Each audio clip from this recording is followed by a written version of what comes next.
I think the name Lane Kiffin can actually attract a lot of recruits by itself rather than going to a program like LSU.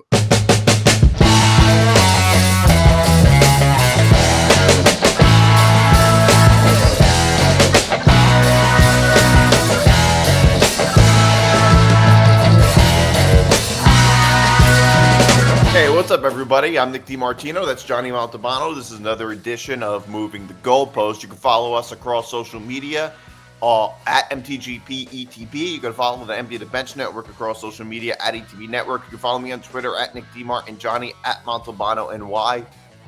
You can watch all Empty the Bench shows on YouTube.com/ETB Network. And you can listen to this show wherever you get your podcasts, and make sure to like and subscribe. And this show is presented by Playback. Stay tuned for later in the show to find out more. All right. So after a week off, we are back. Johnny, how are you doing? Hey, Nick D, I'm doing well. Happy December. First and foremost, it's crazy that we've got, I think it's 3 shows left in the calendar year. This year is just flying by, but hopefully you had a great Thanksgiving, and hopefully everybody else did as well. And now we carry on down the stretch here as the end of the college football season is upon us. But there's still a lot that we don't know, and a lot of stuff with college football to talk about. Well, it's currently just after 5 o'clock, and it's like pitch black outside. That's how you know it's December. And it's only going to get worse over the next couple of weeks before it starts going in the other direction. Yeah. It really does. Like, that's how you know the Army-Navy game is coming up. Yeah. Yeah. Very deep the year. So there's a whole lot of, this is probably our first show this season, this football season, where we're leading off with college football. So I guess the first half of this show is going to be very, very similar to the first half of FP5. Lane Kiffin leaving for LSU, and what is honestly the least shocking news ever, because we've all been, there's been rumors about him leaving for LSU for quite a while. Ever since they fired Brian Kelly. And the thing with Lane Kiffin is that he always seems to leave in all of his coaching exits are very messy. You know, it's always messy, whether it's his fault or not his fault, like whether it's him leaving or somebody else or him getting pushed out. It's always, it's never, like, he never seems to leave jobs on good terms. Yet he keeps getting more jobs. So, I mean, like, that's better than what most of us could do. Like, eventually we'd get pushed out of an industry if we kept leaving on bad terms as much as Lane Kiffin does. But he, and I don't know what it is with him in airports, but apparently he was harassed by a bunch of Ole Miss fans going to the airport. Like, he must have so much trauma at airports, this guy. But in this exit, this is obviously a huge problem with the calendar of college football. And I think it's completely disgraceful. Not because he's leaving for LSU. He has a right to leave for the better job. Although, if I'm not mistaken, Ole Miss, I think, offered to match the money that LSU was going to pay him. So it's not even so much a money thing. I guess it's just the prestige of being the LSU head coach rather than the Ole Miss head coach. So his motivation is a little bit it's a little bit less clear, other than maybe he just wanted the more prestigious job. I suppose that might have been the reason why. But the point is, I don't begrudge him for leaving Ole Miss for LSU. But this was obviously, to me, a very selfish decision. It was a selfish decision because he's coaching a team that is going to the playoffs. They're not going to the Alamo Bowl. They're going to the playoffs, and they have a shot to make a run. I'm not saying it's likely they're going to win the national championship, but they have a chance to actually make a run, and he's the head coach, and he's leaving. He's leaving the team right before the playoffs, which is as selfish as a move as you can make. Now, we've seen players do it too. But you know, when players do it, it's not like starters that are leaving the team. Like last year, Bo Pribula left Penn State to transfer to Missouri before the playoffs. But at least when Bo Prabula did it, he was the backup quarterback. It's not quite the same thing as the head coach, the leader of the team doing it. But like, I think it's substantially worse when coaches do it than when players do it typically, because you don't see star quarterbacks doing it. And like imagine if Trinidad Chambliss had done something like this. Like, imagine how absurd that would be. But yeah, I think this is just really, this is an issue with the calendar. I mean, we can't have players and coaches leaving their teams in the middle of the playoffs. Like Rick Pitino tweeted, it would be like if he had left St. John's in March. Like, it's completely absurd. There's a lot to take from this. There is a lot. It's such a Lane Kiffin thing, though. It is a Lane Kiffin thing because there's so many ways to take from it. First off, the fact that you're watching college football on Saturday, like I was, and every halftime show. And when I go out, I mean, I went out Saturday to watch the games like I usually do every weekend. This one was no exception with how great the slate was last Saturday. And you have every TV on. You have all the TVs on different games, and all the games during halftime.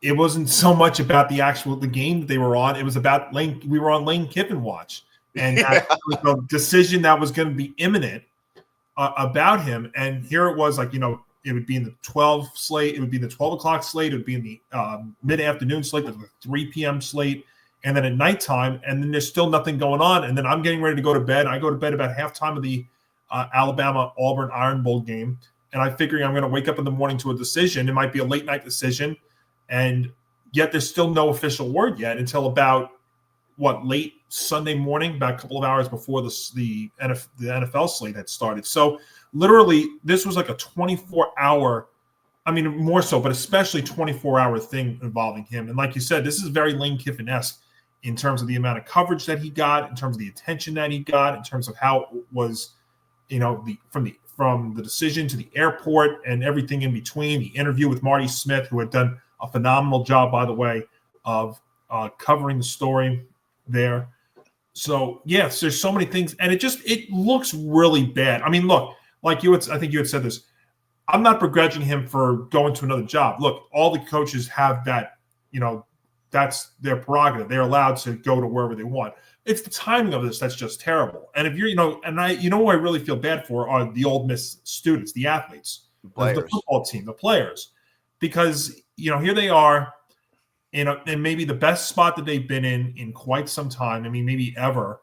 They're going to be in the playoff. They're going to be one of the 12 teams represented. They have a chance if they're in the right bracket, with the right matchups, to maybe win a game.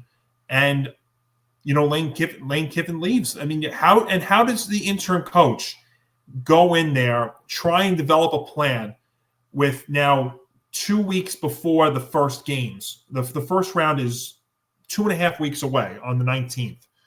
How do you get up for that? And also the interim head coach, they might want to follow Lane Kiffin and go with him because he's threatening to poach the entire coaching staff. Well, there's that, although there was a report that I believe that there are going to be some coaches staying. Like Charlie Weiss is returning to Ole Miss's offensive coordinator to coach the playoffs. Now we learned that on Tuesday. So, but I mean, how can the coaches get up for it? How can the players do? Because of some players like Lane Kiffin, we've always seen that players will follow their coach. Do some of their star players now decide to leave? Either before the game or afterwards. So there's such a trickle-down effect. But I'm thinking about this more and more because what's being talked about a lot is the college football schedule, the calendar and stuff. It's a calendar issue. But what could you possibly do except invoke rules about the timing of when coaches can do this or when players can enter the transfer portal? I think they're trying to do that in terms of the transfer portal. But how do you do it with coaches? That's the tough thing. Well, couldn't you have a dark period where you can't hire anybody? You could do that. I mean, you definitely could. Not an issue anywhere else. Only in college football. And it is really only an issue because you don't see this anywhere. You don't see this as Literally, this is the only sport where this happens. You don't even see it in college basketball. Yeah, it's because that's very true. It is very. Imagine true. if NFL coaches did that. Imagine if NFL coaches were just jumping jobs right before a playoff run. Imagine if that happened. Yeah, I mean, you wouldn't even see coaches jump during the regular season. So, right. So, why is it that every other sport has this under control except college football? Like, I feel like if there's an issue that every other sport has under control, but except yours, then there's something you can do about it. This seems to have this year. I mentioned this on a prior show with you earlier in the season. I cannot remember a season in college football where you've had this many coaching changes, coaching firings, buyouts, and whatnot. And this isn't even the end of it because I think we're looking at a couple of more that are. I think you're right. I mean, the Dabo Swinney is not safe in my opinion. I'm not sure about Shane Beamer with what he did in South Carolina because South Carolina took so many steps back this year; it was not even close. Mario Cristobal in Miami is still not out of the woods yet. You don't think? Well, I mean, if he won that game against Pitt, but if they mess up down the way, I mean, we've always seen that as a possibility. So, look, I think Mario Cristobal is actually pretty safe.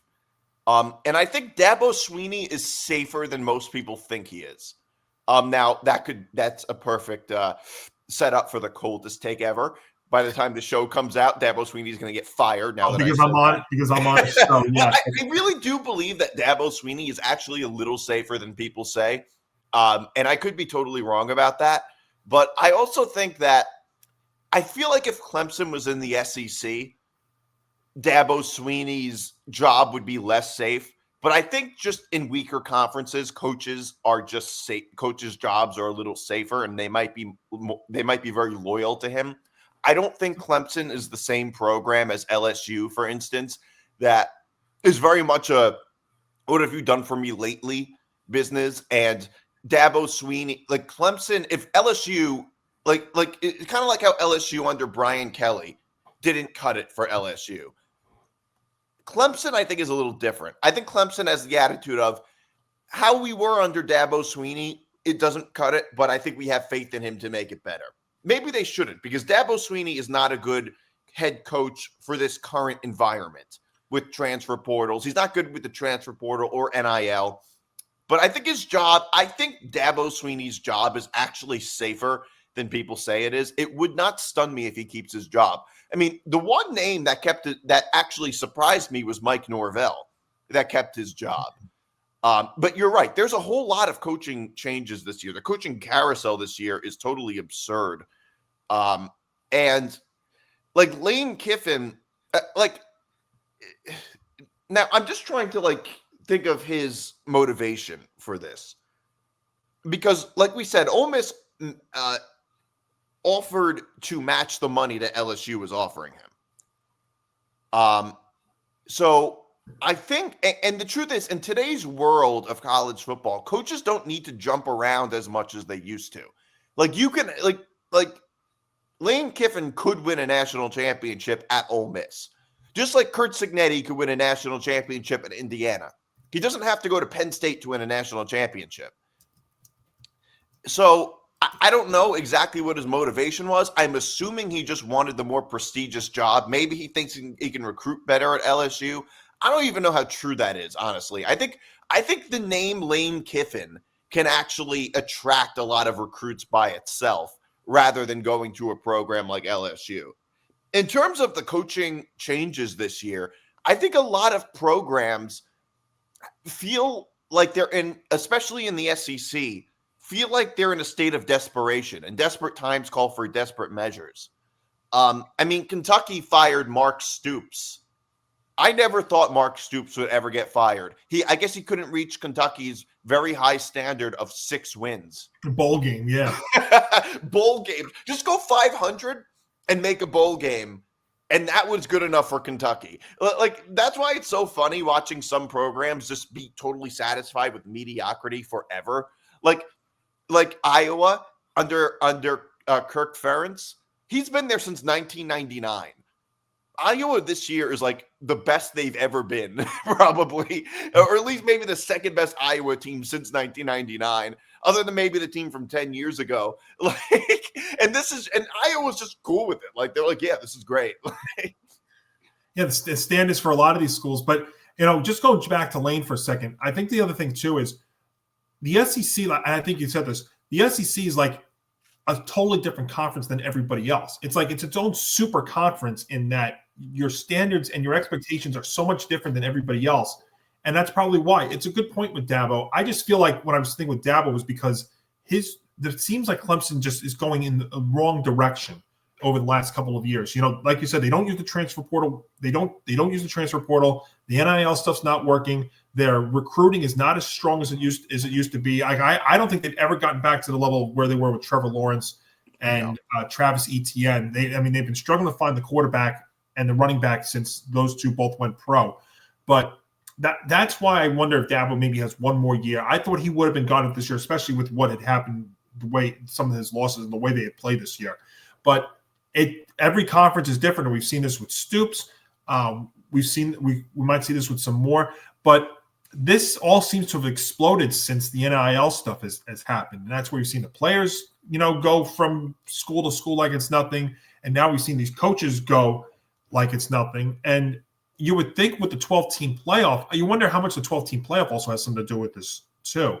In that maybe your expectation is to at least make the 12-team where you have more of a chance to get into I guess you could say postseason college football, if that's what you want to call it.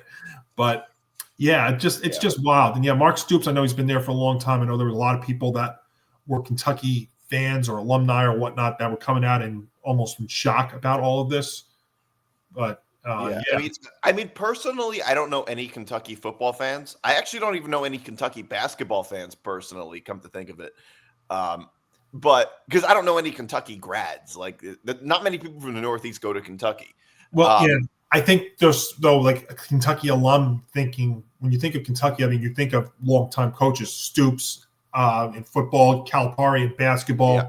So I mean they're name brand and they're seem to be loyalty people. But yeah, look, Calipari left. Obviously now Stoops gets fired here, so they were I think more in shock more than anything else. Yeah. I mean, I think that I think Dabo's problem is that he's a little bit too traditional and set in his ways and is not innovative enough. That's what it seems like from a distance. I can't know for sure, but that's kind of what it seems like to me from a distance. Saban did not want to coach in the NIL era, because he would never able to be as dominant as he was for so many years. Yeah. But one thing you can say about Saban is that he was very innovative, which is why he was such a great coach. And the truth is, he could have been a good coach. He could have been the best head coach in college football, even in the NIL era, if he really wanted to do it. I think if he was 20 years younger, he would have stuck around and during the NIL era and adjusted. But I think because he spent so much time dominating under the old system and is now in his 70s, he didn't want to make that pivot at that age after winning all those championships, 1 with LSU and 6 with Alabama. It's like, that's the reason why. It's not because I don't think he could have done it. I think he just didn't want to. Yeah, I agree with you, because if you watch him on game day, the way he talks about how college football is now and like the NIL stuff, he definitely does not hide his emotions. He's not happy about where the direction of the sport. I mean, he makes that very, very clear. And that's why I think he's such a great fit on game day, because he's not afraid to say that. And I think he realizes he's almost as good of a broadcaster as he was a head coach for totally different reasons. Like, first of all, he knows football, obviously, better than almost anybody.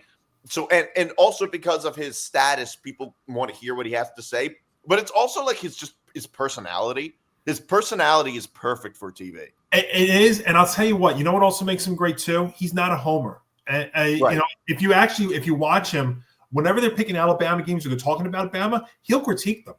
You know, he won't try and defend them like some other people will with their own schools. I mean, he comes out and he will criticize them. He says what they need to do, what they don't need to do. And I love that about the guy.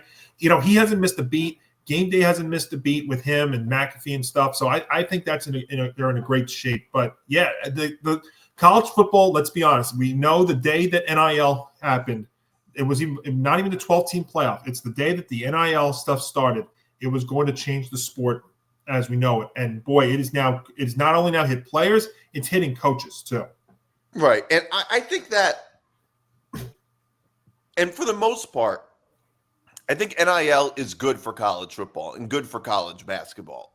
Largely because, I mean, in football, for instance, I think it's very good for college football because there's a lot more parity. I mean, how many times have we seen this many teams that are able to compete, that you could think of that could win the national championship? So in a lot of ways, I think NIL is good. And the transfer portal is good. It is an equalizer. There are more teams that have a shot. Is there any way Indiana could be the second best team in the country under the old system? That would never have happened. So I think that NIL for the most part has been good. And I think that a lot of people use Saban to push an anti-NIL agenda. Like sometimes they would show him, like I think he testified before Congress or something like that about how much he hates the NIL. And it's like, to me, I don't take his opinion more seriously because he's Saban. I actually have the opposite reaction. I say, well, you had a vested interest in the old system because that was the system you thrived under. I don't view it. It would almost be like asking the CEO of Walmart about a tax policy that directly benefits Walmart. Like, that's kind of how I view Saban talking about the NIL. That's fair. Now, you brought up the NIL and the transfer portal in an interesting way because that actually is the good aspect of it. I think what people don't like about it, though, is the fact that you have college athletes making money when really they should be students first and athletes second, where I think NIL is making that the other way around, where it seems like it should be athletes first and students second.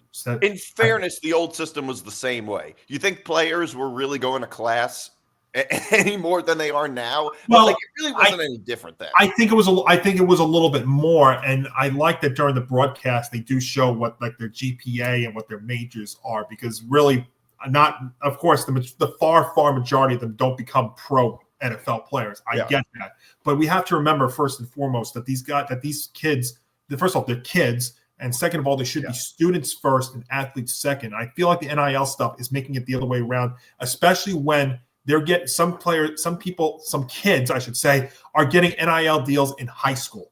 That's the thing.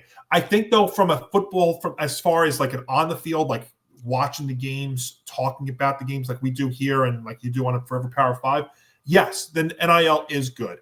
And the transfer portal, I look, you should be allowed to transfer. Look, coaches leave and stuff. And look, we've seen, as a regular student, you can transfer to another school. Absolutely. I think the problem is the amount of time and the period that you can transfer. That's the issue. Yeah. That's the real issue. And that's something that the NCAA has got to clarify, because if you don't like, coaches, I know it's totally different, but if you don't like coaches leaving the school and going to another school while the season is happening, like we saw with Kiffin, then you have to also do that with students as well. Yeah, no, I totally agree. And that's why I say the issue is not the NIL or the transfer portal. The issue is the calendar. It's the timing. Like that's the problem that I have. It's not the transfer portal. And also, like with NIL money, it's like, this is a great opportunity for some college athletes, which I wish we could have seen some college athletes be able to take advantage of that opportunity before this era. I think that would have been great. So that's why I think NIL is largely a good thing for a lot of these athletes. Now, it is true. It is true that, like what you said about the athletes not focusing on school. Now, that I don't disagree is probably true, although I don't think it needs to be that way. Like, it doesn't need to be that way just because an athlete makes money, that they have to not focus on school. Because after all, NIL money is not going to set you for life. So, ask Carson Beck that. Right. Exactly. He will never come close to sniffing the NFL. He'd be lucky if he makes it to the USFL, UFL, USFL, or CFL before anything else. But So, just because an athlete makes money doesn't mean they have to put school on the back burner. It doesn't mean it has to be that way. But I do think that when a lot of athletes knew they were going to go pro, a lot of them didn't care about school. So I think that's more of an issue than that's more the issue than say NIL. I also think NIL is good for college basketball because it provides some incentive for players, for some of the best players to stick around a year or two longer, as opposed to just darting and going pro. Now, the best of the best, like Cooper Flagg, is gonna leave, right. But in the end, some of the best players might be incentivized to stick around another year if they have NIL. Yeah, that's fair. Now, of course, in basketball, it's different because I think in college football, you've got to be in there. You got to be there for 3 years. Where in basketball, you can be gone after what, one? You can be gone after one. You don't even have to go to college anymore. You can just go straight to the G League. Yeah, and that's G League for and look, I know we're going a little off tangent here, but that's something that's different with college basketball versus college football. Look, I'm a big believer that in basketball you should be able to get drafted out of high school, just like we used to do it, because there's really no reason that you can't. It's not like 18-year-olds were never able to compete in the NBA. Like, we haven't seen it before. Like, it's not theoretical. We've seen it. How many Hall of Famers didn't go to college? Some of them still active got drafted out of high school. So why do they need to go to college for a year? Can I be honest with you? In that regard, I agree with you 100%. I do. Football's different.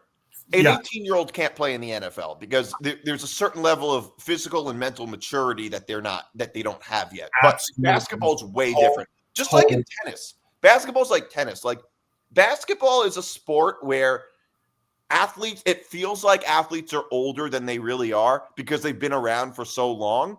Just like in tennis. Like, tennis players feel like are so much younger than you think they are because, you first heard of them when they were 16 years old. Like, it's the same thing with basketball. Like, Clint Capella, I think, is like 31. How is Clint Capella 31? He's been around forever. Like, when I was in high school, I was watching him play. He's so young. Well, that was back in the day when they were coming out of high school going straight to the pro. I mean, we know a vast amount of players that have gone straight from high school to the pro. I mean, we don't need to name them here, but we know. So I mean, the thing with college football is, overall, I think college football there are some things I don't like about that. I like less about college football now than I used to. For instance, I don't like the super conferences. I can't stand the super conferences because these conferences can't handle having 18 teams. It's ridiculous. You play at most 9 conference games, and you have 18 teams in a conference. That's ridiculous. You're barely playing more than half of the opponents in your conference. In the ACC, it's even less because they play 8 games. There's 17 potential opponents for every ACC team. It's like you're literally playing less than half of your conference. Imagine if we had that in like the NFL with divisions. Imagine if like you played less than half of the teams in your division. Like, that's how ridiculous it is. So I really can't stand that. And I also can't stand the current playoff format. Not so much the amount of teams, but the way the format is. And we can get into the college football playoff rankings, because right now they are the committee is in an impossible situation. And I don't like this. In a weird way, I don't like this time of year because it always involves head coaches like sounding like how would I? They almost sound like politicians trying to advocate. Oh, absolutely, for their playoff spot, and none of them are really totally wrong about it. But the issue that I have is that all of this is left up to a boardroom, which in some ways I like. I like the ranking system. Like, a lot of people don't like the ranking system. I like the ranking system because it's an art, not a science.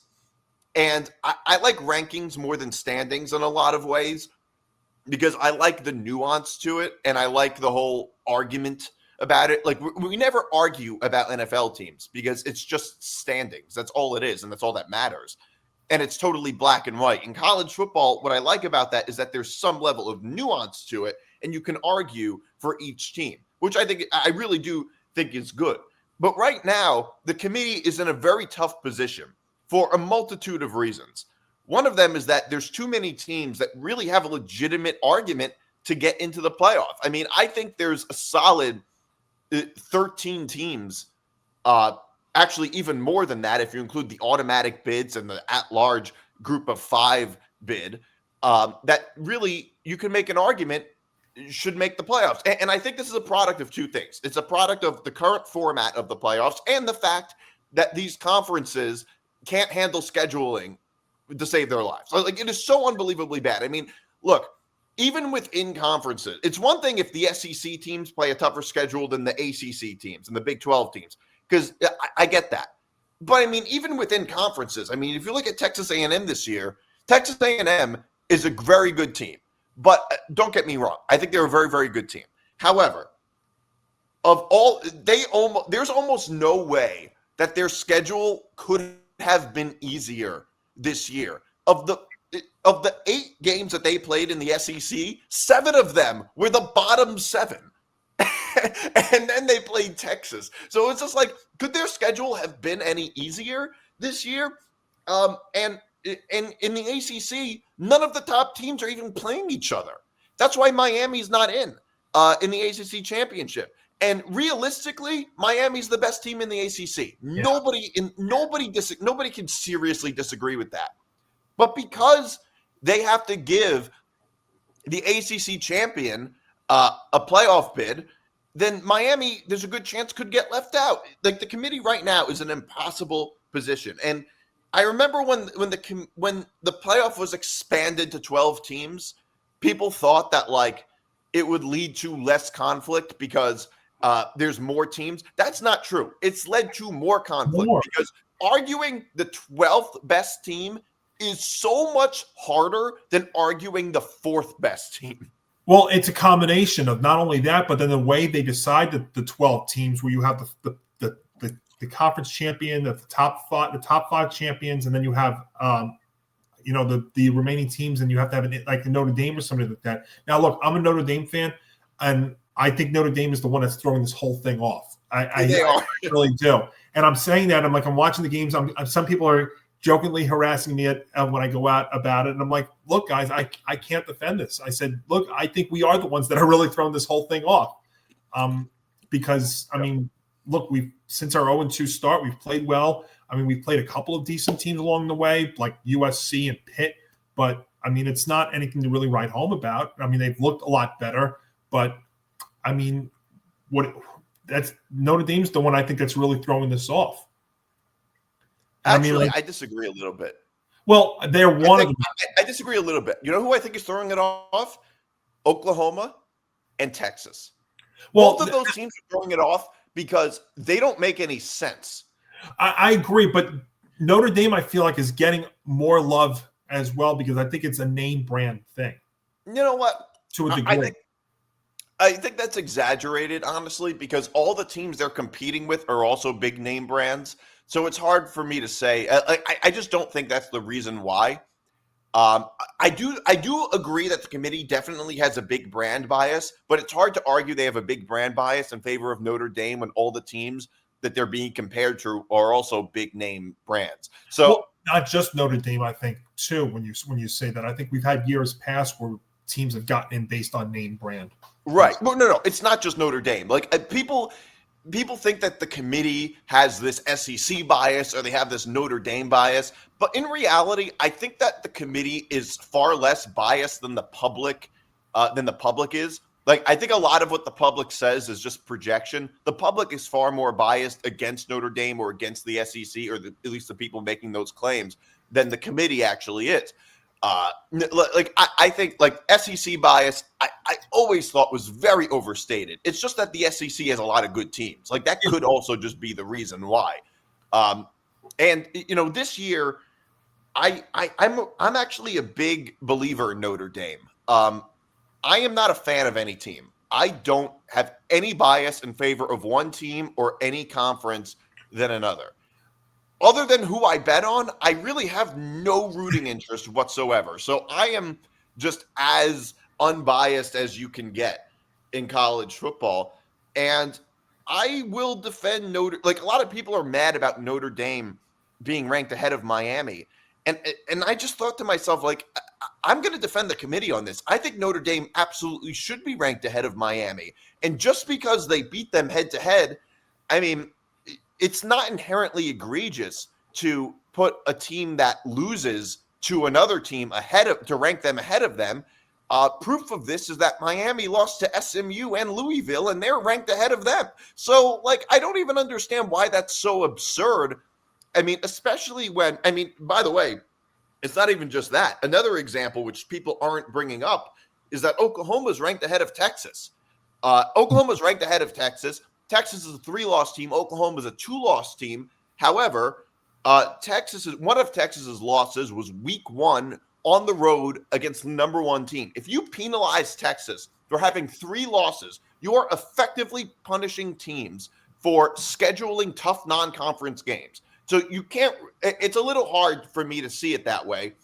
And by the way, Texas beat Oklahoma by a much bigger margin than Miami beat Notre Dame, and it was more recent, and it was at a neutral site and not in their stadium. So, look, if Oklahoma can be ranked ahead of Texas, then Notre Dame can be ranked ahead of Miami, and it's for the same reason. It's because Notre Dame's resume is way better than Miami's. Miami lost to Louisville and SMU. Is SMU even ranked anymore? Or either team ranked? Neither team is even ranked, and they lost to them much more recently than Notre Dame lost to Miami. Notre Dame lost by a combined 4 points against Miami and A&M. Effectively, they're 2 snaps away from being undefeated. Their resume is substantially better than Miami's. So, no, I don't think it matters that they have the exact same number of losses, because the number of losses, it's not what it's about. It's about the body of work. Yeah, that's exactly right. And of course, I'm watching the playoff committee on Tuesdays, and I'm looking at the bracket and stuff, and I'm seeing that right now, the way things are shaping, Notre Dame would play Oklahoma in the first round. That's a matchup that I would hope for, because I think Notre Dame matches up against Oklahoma really, really well. So I don't know if it's going to stay like that, because we have a lot of, as we enter conference championship weekend here, we'll see what that does with it. But a Notre Dame Oklahoma matchup would be very favorable for the Fighting Irish, in my opinion. Yeah, I think Notre Dame's a better team than Oklahoma, honestly. Now, I'm sorry, not to cut you off. The only equalizer with all that would be that Notre Dame would have to go to Oklahoma, where last year, if you remember, the Irish hosted a playoff game and got on from there. Sometimes it's the one thing about this 12, one of the many things about this 12-team playoff is the draw that you get. I mean, because there could be a way you can get yourself in there, and I think Notre Dame that was part of the reason they were able to get into the national championship. Not besides the fact that they were actually really, really good last year, is the draw that they had. The fact that they hosted a home playoff game in the first round, then played a team in Georgia that I don't think was as good as people said they were last year, and they played great against them. So that's part of it too, is your draw. And I mean, that's even like that in college basketball too. Your region is a make or break thing. Sometimes they have a region in March Madness where they have like maybe 5 or 10 teams that you think could actually make it to the dance, and they're all in the same region. Yeah. We'll see. But I also wonder too how much these conference championships this weekend will impact the final rankings that come out on Sunday. Oh, it would definitely impact them a lot. Because the one I'm looking at the most, obviously, is the SEC championship between Alabama and Georgia. That is going to be a fascinating one, because I wonder, can both of them still make it if this, depending on the outcome, and that also would factor in like where would they end up in terms of seeding too. Well, that's what it impacts. All of these teams that are in the conference championship that are in. They're not going to penalize the team for losing the conference championship. And it's not just that I think they shouldn't. They won't. Proof of this was last year with SMU. SMU realistically probably wasn't – they were not a very good team last year by playoff standards, but they weren't going to penalize them for losing in a game that they earned the right to play in, which I think everybody kind of agrees with that. So Alabama is good, even if they lose to Georgia, but it is important because that affects the seeding. So if Alabama beats Georgia, well, what happens then? They're seeded much higher than than if they lose to Georgia, which makes a very big difference in the playoffs. I think actually the most impactful is BYU Texas Tech. I think that's the most impactful. I mean, Ohio State, Indiana, they're 1-2. So if Indiana beats Ohio State, what do? Swap out? Ohio State drops to 2, maybe 3. Indiana's the number 1 team. It's not that impactful. BYU Texas Tech is the most impactful because BYU is kind of a bubble team.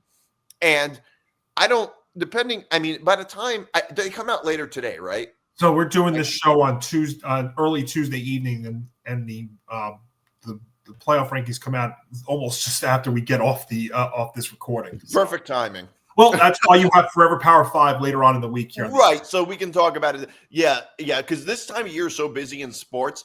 I'd hardly be talking college football if I didn't have that podcast. So it's a really good thing I have that podcast. And you need to, because it's such a big deal. I mean, college football is a big deal. I think the problem with it is if you're in the Northeast, like where you are, where I was for the first 25 years of my life, people, they don't really care about it. Like I tried to talk. I told you the story. I tried to talk to some people about it up in New York on Long Island where I lived, and they were like, "Huh? What's that?"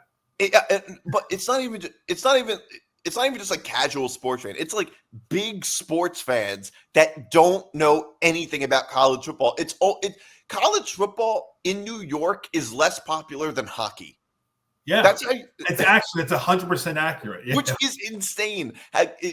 Anyway, we can talk about this forever. But in terms of the rankings right now, the team, that's why I don't think Notre Dame is really the one throwing everything off. It's really, I think, Oklahoma and Texas.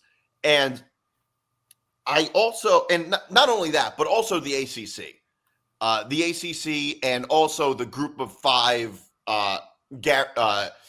the group of 5 at-large bid that is guaranteed. We have a group of 5 quota.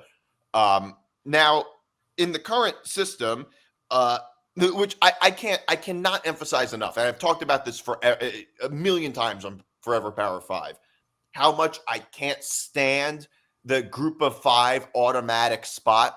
I'm not against a group of 5 team getting a chance to compete in the playoffs if they're good enough, but they should have the same criteria as all the other teams. There shouldn't be a quota for them. I mean, under the current system, a 2-loss AAC team has a better shot at making the playoffs than a 2-loss Big Ten team does. I mean, that's totally ridiculous. like Tulane is the most likely team that will end up being the group of 5 at-large bid.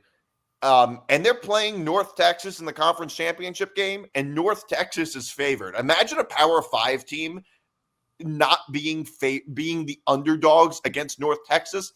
How many Power 5 teams would be underdogs against North Texas? And this is the team that's making the playoffs? Are you kidding me? Yeah.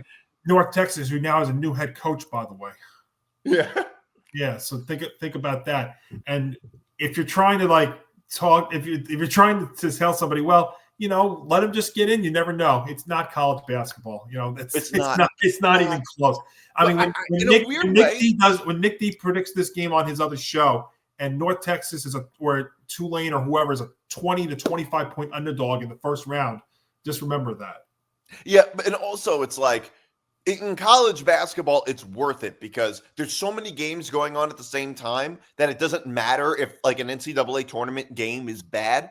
But also it's like in college football, even if at one point in the next 20 years or so, one of these teams ends up making a run, which, like I said, I'm not opposed to putting them in if they're good enough. But it's like, even if that does happen, do you want to go through 20 years of a terrible blowout game in the playoffs every year just to find one where they can maybe win a game? To me, that's just not worth it to me. You want a national championship like we had with Georgia when they won, what was it, 656, 63-7? You want that? Yeah, it's so ridiculous. The college football and college basketball are totally different sports. I don't want a team from the Mountain West or the Sun Belt to get in just because they have to fill this quota when there's a whole bunch of Power 5 teams that are good enough. And like I said before, I just want to point out, Texas and Oklahoma are the weirdest teams this year when it comes to the playoffs. Because here's the thing with Texas. especially Texas, actually, because Texas has so many high points and low points on their resume. They have some really good wins. Win against A&M, great win. Win against Oklahoma, also a great win. And even a win against Vanderbilt, really nothing to sneeze at. That's a better win than a lot of teams have. But they also have so many low points. They have a really bad loss against Florida. They lost by 35-10 to Georgia, and they needed overtime to beat Mississippi State and Kentucky. And the issue with Texas is that, like, they're losing on style points and the eye test and film. That's their issue. But their resume is good enough to the point where I feel like it's unjustified to leave them out. Especially when Oklahoma is getting in, and Texas beat Oklahoma by a pretty big margin head-to-head. Interesting that people are only using that argument against Notre Dame, but not against Oklahoma. I'll tell you, the one team I actually really feel sorry for in all this is Vanderbilt. Because if you look at Vanderbilt, their only 2 losses this year are to Alabama, and they kept that game very, very close, and they lost by 3 to Texas. Yeah, but I think that game was a little bit that game was not as close as the score would suggest. They kind of scored in garbage time. Well, that's the same thing with the Bama game. The game with Bama won by 16, but that was a very late score in the fourth quarter. Yeah, that's true. Scores. So, I mean, but there's always going to be that one team that's going to come up just short. I think actually South Carolina was like that last year. They had a couple of more weeks with the way they were playing the second half of the year. I think they could have even made the case too. So, yeah. But that's going to happen. You know what? It doesn't matter if you have the BCS, which was BS, the 4-team, a 12-team, the Big Ten wants 24 teams. You still have this problem for going forward. Look, you can't expand your way out of conflict. That's not how it's. Nick D, you're going to expand it so far that this season will go later than the Super Bowl will. Exactly. It's like I'm fine with if you want to expand the playoff from the way that things are now with the 12-team playoff. An expansion, maybe like some type of play-in model I would like, so more teams have a shot. I would not be opposed to, say, teams like USC and Michigan and Vanderbilt and a whole lot of other teams that are on the bubble to have a chance to actually prove themselves. I'm not opposed to that at all. I think that would be a pretty good model to have. And the truth is that under the old system of 4 teams, there have been teams that were good enough to compete in the playoffs that just never had a chance to do it. I'll give you a perfect example. That 2016 USC team. I know it's old, but I actually think about that team from time to time. Like that Sam Darnold USC team. I think about a lot of Sam Darnold teams, but yeah, that Sam Darnold USC team, they played Washington in November that year and in their stadium, and they whooped them. Like, they destroyed Washington. Washington ended up making the playoffs, and USC didn't. And it's like, I think USC was good enough to compete in the playoffs that year, and I think would have done a better job than Washington at that point. Penn State that year was good enough to compete in the playoffs. Michigan was good enough to compete in the playoffs. Florida State, Oklahoma, Wisconsin, like all those teams I think were good enough, and we could have really benefited from a 12-team playoff at that time. So I've really changed my mind a lot about playoff expansion, especially in today's environment where there's so many teams that are potentially good enough to compete for a national championship. Hey fans, Novig is here to change the way you play. Available right now in 35 states, Novig is America's #1 sports prediction market. It's 10 times more profitable than traditional sports books because there's no house edge. Instead, you're playing against other fans just like you. Novig is also the only free exchange, which means you get to keep every dollar you win. Whether you're putting down plays on the NFL, NBA, NHL, MLB, college sports, or even UFC and tennis, Novig gives you the power to pick the best odds or set your own. Sign up today with the promo code ETB Network, and you'll get 1,000 Novig coins plus $5 in Novig cash, and special bonuses like spending $5 and getting $50. Novig, where fans play smarter. You must be 21 years or older to play. Please gamble responsibly. Gambling problem? Please call 1-800-GAMBLER. Moving the Goalposts is presented by Playback. Watching sports is more fun with others, but we spend too much time watching alone. Playback is a virtual space where communities can stream live sports together with everyone perfectly synced up. Creators can hop on stage, deliver their own play-by-play analysis and commentary, and invite viewers up for Q&A.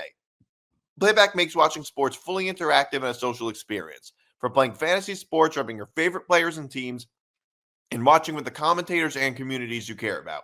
Win or lose, sports are best enjoyed together. Join our community by going to playback.tv/ETB network to find out more, including our live stream schedule. And now back to the show. This is the first time we've gone 48 minutes during the season without talking about the NFL. The most interesting here are the most interesting teams right now. The Cowboys and the Bears. The Cowboys and the Bears are the most interesting. The Cowboys are not the most interesting. The Cowboys remind me a lot of the Bengals from last year. They have an MVP caliber quarterback with two really good receivers, with a terrible defense that started off slow, and now they probably won't make the playoffs. But from the way they're playing right now, are good enough to be a playoff team. That's almost exactly what the Bengals were last year. The Bears are currently on top of the NFC. Who could have ever predicted? I don't know if you could ever bet on that, but the payout must have been amazing. Oh, you can get great odds. For most of the year, it didn't feel like the Bears were winning games, but they were. I got to tell you, though, that game on Friday, I was probably their most legitimate, and I felt like that was the best played game they had played all year. Absolutely. And you know what? Ben Johnson ran laps around Nick Sirianni in terms of coaching on Friday. That wasn't even close. And now as they continue a challenging part of their schedule, I mean, they give themselves a little bit of leeway, but I mean, the way they're playing right now, I mean, momentum's a big thing in football. The Cowboys are having that right now. On the other side of things, the Eagles are not. The Lions are not. I still think the Rams, though, are very, very dangerous. Look, I think that was a blip on the radar. I think so, too. I think they're going to bounce back in a big way on Sunday against the Cardinals. The Panthers have been a very sneaky team this year in that they play very hard at home. So anybody that goes there has a tough time playing them. Stafford came back to earth a little bit. You had to expect he was going to have a little bit of a reality check in terms of the interceptions. So, like I said, though, I think right now the way we're looking at this NFL, it's going to be a team that gets hot at the right time, that gets into the playoffs, and it's going to make a very, very deep run. I mean, the Rams are that team. And I'll tell you what, if you want to talk, I know we're talking about the NFC right now, but I think there's a team in the AFC that I think has a chance to get hot and maybe be very, very dangerous. But I think I know which team you're talking about. Who do you think it is? The Bengals. Well, the Bengals might because of the division. You're saying an AFC team that you think can get hot. You don't think it's the Bengals? I think the Bengals can, especially with that division. It's not, but I mean, if they go up and beat the Bills on Sunday, look out. Wait. I know what team you're talking about. The Chiefs. I think the Chiefs. I don't think it's the Chiefs. Oh, the Jaguars? You're getting a little bit warmer. The Texans? Yes. I knew you were – okay. I was – okay. So it took me that defense is Super Bowl caliber, just like the Browns. That is a Super Bowl caliber defense that'll keep them in games and give them a chance. C.J. Stroud just has to get right, though. If C.J. Stroud gets going – they can't get their offense right. If C.J. Stroud can – and he still has some time to turn it around. If C.J. Stroud can turn it around, I think that's the team that gets hot second half, gets into the playoffs, and makes a deep run. And the AFC is so wide open right now. I mean, think about it. Who in the AFC right now? Not the Bills, not the Chiefs, not the Ravens. Who's that team in the AFC right now that you fear? Yeah, I mean, in the AFC right now, it's all in the AFC right now, the AFC is wide open for all the wrong reasons. Now, I think a big part of why it seems so wide open now is because of the scheduling. You can tell the NFL screwed a lot of, in a weird way. I wouldn't say screwed exactly, but you look at teams like the Ravens and the Chiefs and the Giants too, by the way. You look at some of these teams that in the first half of the season were playing all their tough games. And with the Bears, it was the opposite. They played their easiest part of their schedule in the first half, and then their schedule gets tough later on. But with some of these teams, I think the records are – I think it's a little bit skewed because their schedules get easier as the season goes on. in terms of the NFC, I think Dallas is really just unfortunate that they play in the NFC and not the AFC. I mean, I think that's there. I mean, look, ironically enough for Dallas, the Eagles losing to the Bears was the worst thing that could have happened to them. The Eagles losing, it was so bad for them because now the Bears are 9-3. The Cowboys are 6-5. Now Dallas needs a lot of help from a few different teams in order for them to make the playoffs, because you can almost guarantee that you're going to get 2 teams from the NFC North and 2 teams from the NFC West. Almost a guarantee. I mean, Seattle and probably Green Bay are going to be ahead of Dallas. And within that scenario, you also have to consider the fact that, like, there's actually 3 teams in those 2 conferences that I think very much like in those 2 divisions, that will probably be ahead of Dallas. You have the Niners and the Lions, who also, both of those teams kind of have to collapse for Dallas to end up sneaking in. And I think it's too bad in a weird way, because I'd like to see Dallas in the playoffs, not because I think they can win a Super Bowl, but because they're so entertaining to watch. They're like a fantasy team. That's really what they are. They are a fantasy team that is in the NFL. I don't even have any problem with that. I just have a problem with how they're covered. That's my issue with them. But I mean, them on the field. Look, Dak's an amazing quarterback that has no help around him, and that you could thank Jerry Jones for. But Nick D, I was going to say that if you look at the NFC, I think you're getting either 3 teams out of the North or the West. The South obviously is only going to be the division winner, which I still think is going to be the Bucs. But the Panthers are going to make it very, very interesting, especially since they haven't played them yet. And the East, I still think the Eagles are going to get in. But the Eagles, I'll tell you, for when they were 8-2, I was like, for an 8-2 team, this is a team that is a mess. Yeah. You know, people that are criticizing Jalen Hurts, Saquon Barkley's not been himself. I think Saquon Barkley's not been himself for a couple of reasons. Number one, recently, the Lane Johnson injury is a massive blow to the Eagles. Anytime he's been hurt or he's been out, the Eagles are not the same team. I still don't trust the coaching on that team, despite the fact that they have one of the best GM in the sport and the most amazing roster they've got. I'm still not a fan of the coach. And I think Saquon Barkley's production is a concern, because I think he's got a lot of wear and tear from what happened last year. It's very hard for running backs to duplicate that with a 17-game schedule, to duplicate that year over year. Yeah. No, that's absolutely true. And that's obviously a big issue. I think Saquon Barkley actually may have been the biggest issue with the Eagles. The thing is that, like, thank God for Nick Sirianni that they won the Super Bowl last year, because I think the narrative around him would be so much different. Like, if they didn't win the Super Bowl last year, if the Chiefs had won and the Eagles were in their current position right now, Sirianni would be like known as a hot seat head coach, because he's just, look, I think that I just feel like a lot of Eagles fans don't like Sirianni, or at least didn't until he won the Super Bowl.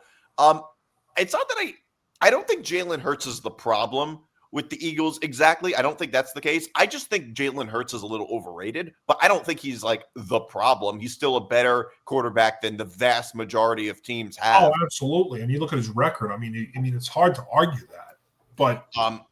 But this Eagles team here's the problem with the Eagles. Their offense is very streaky. Their offense is very streaky, and Jalen Hurts is a streaky quarterback. That's just obvious. It's been established. He's a streaky quarterback. And this Eagles team, last year they won the Super Bowl. Everybody remembers that. What people don't remember is that 2 years ago, they completely collapsed after Thanksgiving. And this Eagles team is looking a little bit like that team too. I think that could just as easily happen as them winning the Super Bowl. So I'm not saying, I think in reality, it's going to be somewhere in the middle this year. Like, they're not going to win the Super Bowl, but they're also not going to collapse. It's probably something in the middle. Yeah. But I don't think, from the way they're playing right now, I don't think they're the best team in the NFC. I think from the way they're playing right now, I think the Rams are a better team. I think Seattle is a better team. I think a lot of teams in the NFC right now, from the way they're playing, are looking better than the Eagles are. And I'll say this: I think even the Packers are. If Jordan Love, doesn't have a gaff game, I think the Packers definitely are. That defense the Packers have showed the last several weeks is dangerous. And, Christian Watson now is back. Remember, it took him some time to come back off the ACL. He might establish to become that number one receiver that the Packers don't have right now. The Tucker Kraft was their best guy until he gets hurt. But now that Watson has got a few games under his belt this year, I think the Packers could be that team. If everything goes right, they could be that team that makes that run too. Lions, to me, the problem with the Lions got right now, this is a problem they had last year too. It's injuries now. They're starting, especially in that defense. Like we just saw Teron Arnold got put on IR. That's a big blow to their defense, and they're going through some struggles right now because they're dealing with injuries on that roster. It sounds a little bit like last year, except last year at this time the Lions were playing better than they are now. Coaching also has something to do with that too. Dan Campbell's coaching is another one that, not saying that it's a fireable offense, but his coaching can either make or break that team too. And I'll say this: I know they're just about to kick off as we're doing the show. Lions, Cowboys going in there too. The way the Cowboys are playing right now, it's almost hard not to bet on them right now in that game. Yeah, I would bet them. Actually, I think the best bet for this game might actually be the over, because statistically, the Cowboys are the most over team so far. They're 8-4 for overs, and the Lions are 7-5, and they're tied for second with a whole bunch of other teams. So that's a really good pick for an over. That game is going to get loose, baby. That total, by the way, right up there. I think it might be the highest total of the season, if not tied for 54.5. Yeah. 54.5. That, by the way, also the Bengal-Bill game is also right up there too. I'm just looking at it right now. That's going to be an interesting game. Bengals. That's at 52.5 right now, and the Bengals and the Bills are 5.5-point favorites as well. I'll tell you right now. I know we'll do these picks officially later on in the week here on the ETB network. I'm looking at a lot of dogs again. We had 10 underdogs cover. We had 10 teams cover. I love the Steelers. I agree. I love the Steelers. What are they right now? They're getting 5.5 points against the Ravens. How can you bet the Ravens right now with everything? The Ravens are terrible against the spread in general. They're one of the worst teams against the spread. They're worse than the Chiefs are against the spread. They're especially bad against the spread in their own division. We just saw it with the Bengals. I don't think they covered once against I could be wrong. I don't think they covered the spread one time in their division. I'm just trying to think. I don't think they ever did. Obviously, the Bengals, they lost outright. A couple weeks ago, they didn't cover against the Browns. They just lost outright against the Bengals. Yeah. They didn't still against the. Did they play the Steelers yet? Oh, they still have to. I think they didn't play them. No. Okay, so I think, and I don't think they covered against the Bengals. I don't think they ever covered in their. I could be wrong about that. I don't think they ever covered in their division. And Lamar Jackson is not healthy. Joe Burrow looks healthier than Lamar Jackson does. There were so many plays, like when they played against the Jets, where like Lamar Jackson wasn't even involved in the play. Like he stood in the back. Like he is not healthy. Well, you're playing operation right now with Lamar Jackson. Every week he's showing up on the injury report. He's missing a day of practice during the week, and he's showing up on the injury report with a different injury. Yeah. It's super weird what's going on with the Ravens. And it shocks me because I had the Ravens making a very deep run this year. Now they still could if everybody gets back, if everybody gets healthy. But I don't think Lamar Jackson's healthy. He's not. It's so obvious to me that something doesn't look right with him. By the way, they did beat the Browns in week 2. They did cover that one. They won huge that week. But okay. But that was the old team though. That was the team. That was when Lamar Jackson was healthy, and it was a totally different team back then. Yeah, and they still, by the way, they still have the Steelers obviously this Sunday. Then they go to Cincinnati again, and they close Week 18 against the Steelers. That's one of those stretches we're seeing that with a bunch of teams this year where they're playing each other twice in a 3-week span. Bears and Packers will do that. There's a bunch of them that do that. The Giants have done that with the Eagles a bunch in recent years. So. The one thing I'll say with the NFL as we hit December here, folks, is buckle up. This is going to be a year where somebody gets hot at the right time, gets into the playoffs, makes a very deep run. As I said, I think the only 2 teams right now that could be the exception, not the rule, the exception to that rule, are in the NFC, and they're in the same division, and that is the Rams and the Seahawks. And don't forget, the Niners are right there too. The Niners also have 9 wins. I agree. If Brock Purdy can play like he was before the injury, I could see that too. they've had a lot of injuries on defense, but that's a situation. They're a 9-win team, just like, and they're the 7th seed right now. In that, and then they play. Although their schedule does get tough in the last 3 games of the year, they have to play the Colts, the Bears, and the Seahawks. So that big game, that game in Week 18 could be huge. But even if they win 10 games, it's like they have a really good shot if they only win 10. I think 10 wins they'll get in. Yes. So the South will get 1 team. The East is only going to get 1 team. I mean, it's very well say the East and the South get 1 team, and the other 2 divisions get 3. Yeah. All right. Thanks for tuning in, everybody. That's our show this week. I'm Nick DiMartino. That's Johnny Montalbano. We will be back next week for another edition of Moving the Goalpost. See you guys then. See you next week.